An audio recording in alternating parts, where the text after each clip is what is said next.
Hi అండి. అందరికీ నమస్తే. బమ్మాస్ కిచెన్‌కు స్వాగతం. ఈరోజు మన కిచెన్‌లో పచ్చి కొబ్బరితో చాక్లెట్ బాల్స్‌ని నేను ట్రై చేశాను. చాలా అమేజింగ్‌గా వచ్చింది. ఈ రెసిపీని మీతో షేర్ చేసుకోవడం కోసం మీ ముందుకొచ్చేసాను. సో, ఇంకా ఆలస్యం చేయకుండా దీని తయారీ విధానాన్ని చూసేద్దాం.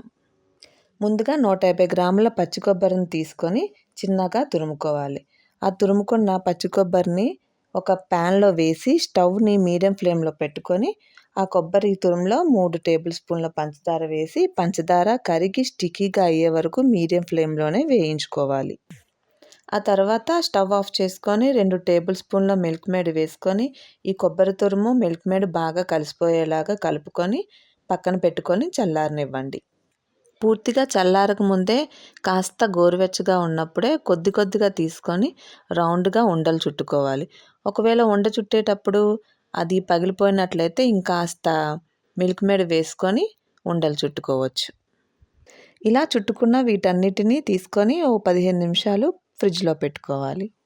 ఇప్పుడు మనం చాక్లెట్‌ని మెల్ట్ చేసుకోవడం కోసం ఒక సాస్ పాన్ తీసుకొని అందులో కొద్దిగా వాటర్ వేసుకొని స్టవ్‌ని సిమ్‌లో పెట్టుకొని ఇక్కడ చూపిస్తున్నట్టుగా వాటరు కాస్త మరిగాక దానిపైన ఒక బౌల్ పెట్టుకొని అందులో 150 గ్రాముల డార్క్ చాక్లెట్ కాంపౌండ్‌ని వేసుకొని బాగా మెల్ట్ చేసుకోవాలి. ఇలా డబుల్ బాయిలింగ్ మెథడ్‌లో చాక్లెట్ మొత్తాన్ని కరిగిపోయే వరకు బాగా కలుపుకోవాలి. ఆ తర్వాత దీన్ని స్మూత్ టెక్స్చర్ వచ్చాక దీన్ని ఒక బౌల్‌లోకి ట్రాన్స్‌ఫర్ చేసుకోవాలి. 15 నిమిషాల తర్వాత ఫ్రిడ్జ్‌లో ఉన్న కోకోనట్ బాల్స్‌ని తీసి వీటన్నిటికి చాక్లెట్‌తో కోట్ చేసుకొని బటర్ పేపర్ వేసుకున్న ప్లేట్‌లో పెట్టుకొని ఇంకో 15 నిమిషాలు ఫ్రిడ్జ్‌లో ఉంచుకోవాలి. చూడండి చాక్లెట్ మొత్తం డ్రై అయిపోయి కోకోనట్ బాల్స్ ఎలా ఉన్నాయో. చాక్లెట్‌తో గార్నిష్ చేసుకొని దానిపైన ఎండు కొబ్బరితో డెకరేట్ చేసుకోవచ్చు.